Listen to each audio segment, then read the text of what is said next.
The, the purpose of this video is to show you the caveats to a conventional lending instrument. This is a $250,000 loan, 30 years,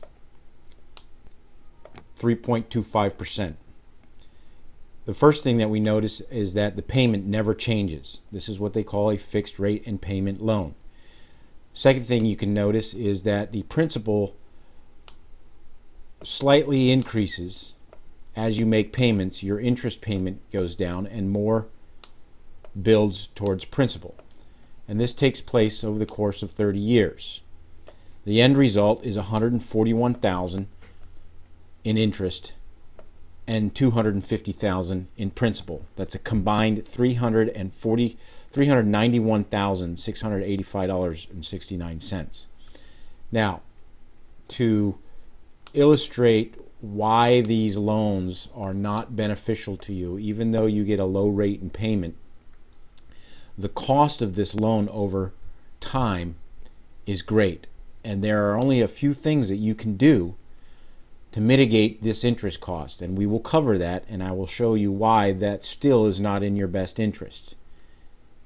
And you can go to www.truthinequity.com and find out more about what you can do to benefit your pocketbook and not someone else's with a better lending instrument. But let's explore this first.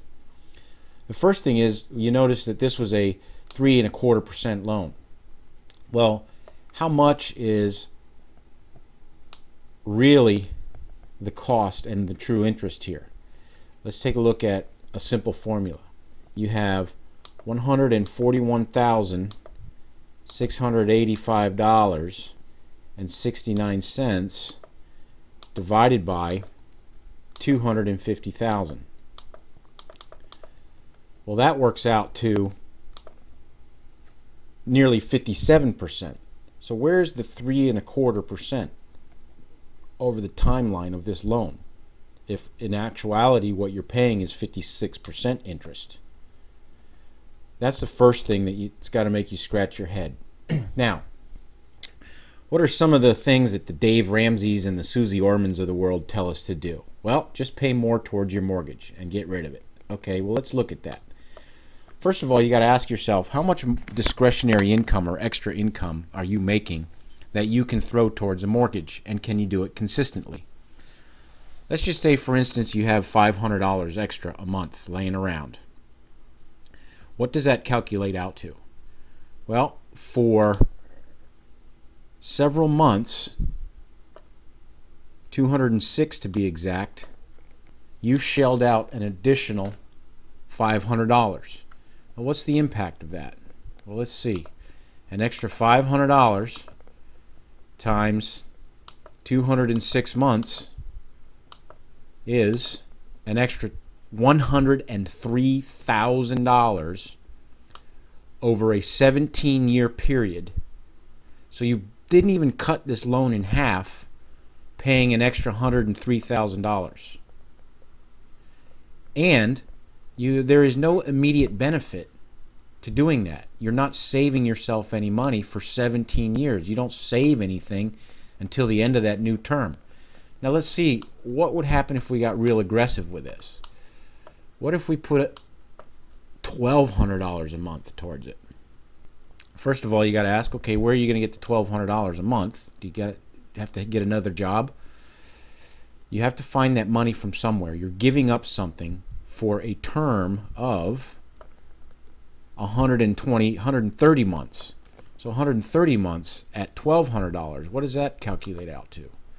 1,200 times 130 months equals $156,000, and you're still not paid off until almost the 11th year.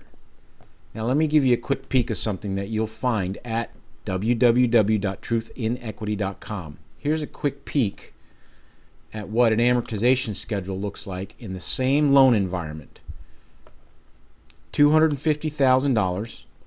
You're not putting any extra towards the mortgage. You're doing what you already do today. You're depositing your income. You're paying your expenses.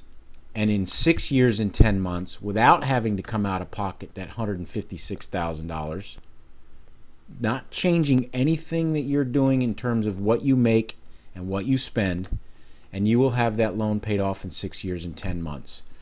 That is the caveats to a conventional mortgage. Remember, truth is in the proof. Truthandequity.com.